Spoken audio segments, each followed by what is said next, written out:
Next question. Postulates of Bohr's atomic theory. We know that in chemistry also it will come. Bohr's atomic theory, Rutherford atomic theory, Rutherford alpha scattering, everything. So postulates of Bohr's atomic theory. Postulates of Bohr's atomic BAM I will write. Bohr's atomic model. First postulate. Electrons, e to the power of minus means electrons. Electrons revolves around the orbits, discrete orbits. They are called as discrete electrons revolving around the discrete orbits without radiating any kind of energy. So when an electron jumps from, makes a transition from one orbit to another orbit, they will radiate energy. But here electrons revolves around the circular orbits in a discrete circular orbits. So that is the first postulate. Electrons always revolves around the circular discrete orbits without radiating any kind of energy. Understood? Electrons revolves around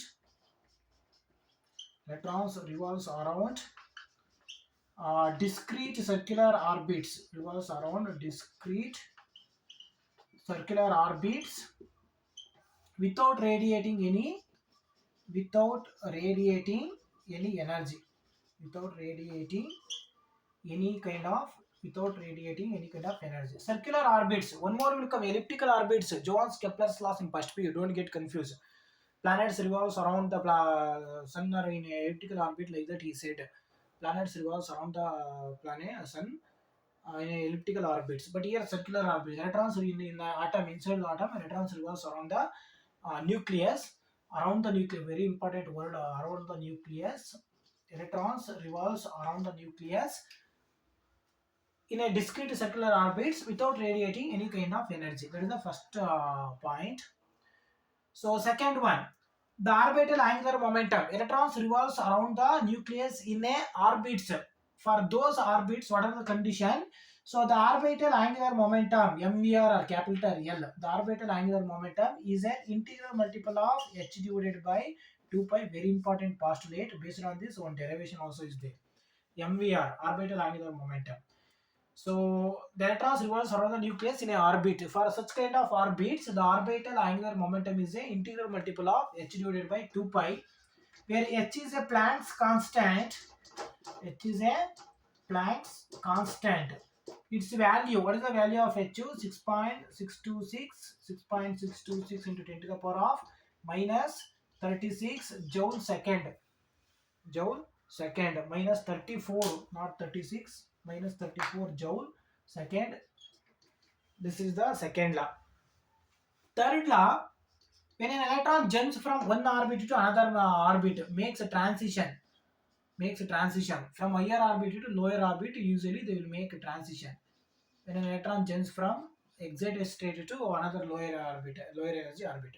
When an electron jumps from higher energy level to lower energy level or makes a transition, they will emit energy. That energy, they will emit energy of H is equal to E is equal to H mu. They will emit energy E is equal to H mu. That is the third postulate. Whenever an electron makes a transition from a higher orbit, higher energy level to lower orbit, lower energy level, they will emit energy E is equal to H mu. E is equal to mc square. In the part second dual nature, it will come. Albert Einstein's electric mass energy relation, E is equal to mc square. This is E is equal to h mu. Don't get confused. These are the postulates of Bohr's atomic model. Next question. What is the next question?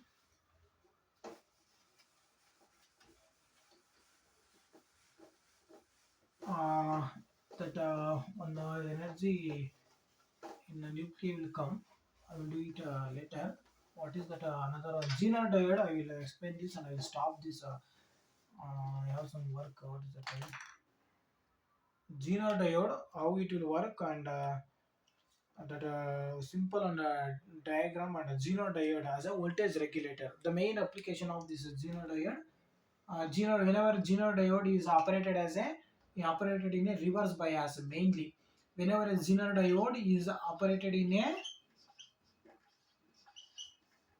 whenever a Zener diode is operated in a reverse bias, is operated in a reverse bias, it will work as a voltage regulator. So mainly it will convert the unregulated fluctuating DC to unregulated means fluctuating DC input voltage, unregulated to regulated. Regulated means constant output voltage. So the output voltage will not get fluctuate. So xenodiode is operated in a reverse bias. So for I will write a small diagram. So like this. So it is reverse bias means here N junction and here P should come. Understood? Like this. It is connected to a RL. RL means load resistance. Load resistance, what it will do? It will protect the zener diode from. It will protect the zener diode from a high voltage. So here the output voltage will come here. Output voltage. This is RL, load resistance. So here input unregulated fluctuating. They will supply here. They will supply here DC fluctuating. Fluctuating means unregulated. Unregulated fluctuating means unregulated DC input voltage, IP input voltage. This is, so here we will get output voltage, OP output voltage. We know that the current and voltage are directly proportional. If the input DC voltage is increasing, current across the load resistance will get increases, but voltage across this genodiode remains constant, whatever it may be. Unregulated voltage decreases means current across the load resistance will decreases, but here in genodiode it will never increase or decrease. That is the important point to be noted. Either you can increase or decrease the supply input voltage. Only the current across this load resistance will increases or decreases, depends upon the situation, vice versa, respectively. Sorry, not vice versa, respectively. But voltage across this xenodiode remains constant. So that is an important concept, and mainly what it will do, it will convert the unregulated voltage to regulated voltage. Whenever a xenodiode is operated in a reverse bias, it will behave as a voltage. It will works or it will behave as a voltage regulator. It will works or it will behave as a voltage regulator. So this is the voltage regulator. One question is there that calculation of binding energy. I will do it in the next class. I have some work, some 5 marks questions also. I will derivations and 5 marks problems. I will do it tomorrow morning only. I will do tomorrow morning. Tomorrow morning I will do Monday morning. You can any students want Viva questions, any notes, passing package, any important notes means you can please contact me this number. I will definitely I will send.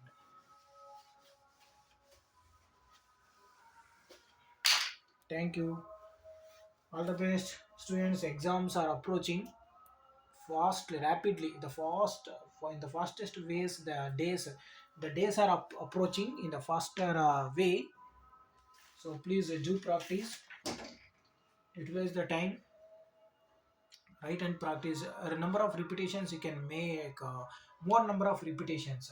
At least 5 repetitions you should be done. 5 repetitions అంటే ಒಂದೇ ದಿನ ಕೂತ್ಕೊಂಡು 5 ಸತಿ ಉರುಳೋದು ಬಿಸಾಕೋದಂತಲ್ಲ.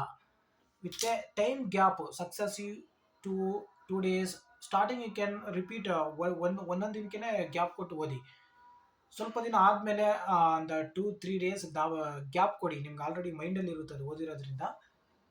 3-4 days gap ಕೊಟ್ಟರು ಏನಾಗಲ್ಲ. So ನೀವು before the exam 5 repetitions ಆಗಿರಬೇಕು. 5 repetitions each subject 5 ರಿಪಿಟೇ PCMB especially 5 repetitions ಆಗಿರಬೇಕು. ನಾಳೆ ಎಕ್ಸಾಮ್ ಅನ್ನುವಾಗ ಅಟ್ಲೀಸ್ಟ್ ಒಂದು ಎಕ್ಸಾಮ್ಗೆ ಮಿನಿಮಮ್ 2 ಡೇಸ್ ಆರ್ 1 ಡೇ ಆರ ಗ್ಯಾಪ್ ಇರುತ್ತೆ. ನಾಳೆ ಎಕ್ಸಾಮ್ ಅನ್ನುವಾಗ ಒಂದು 3 repetitions.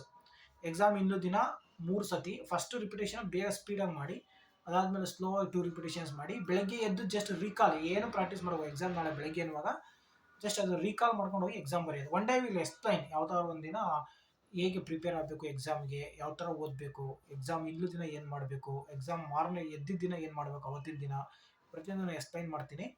Do practice. All the best. ಚೆನ್ನಾಗಿ ಓದಿ. Thank you.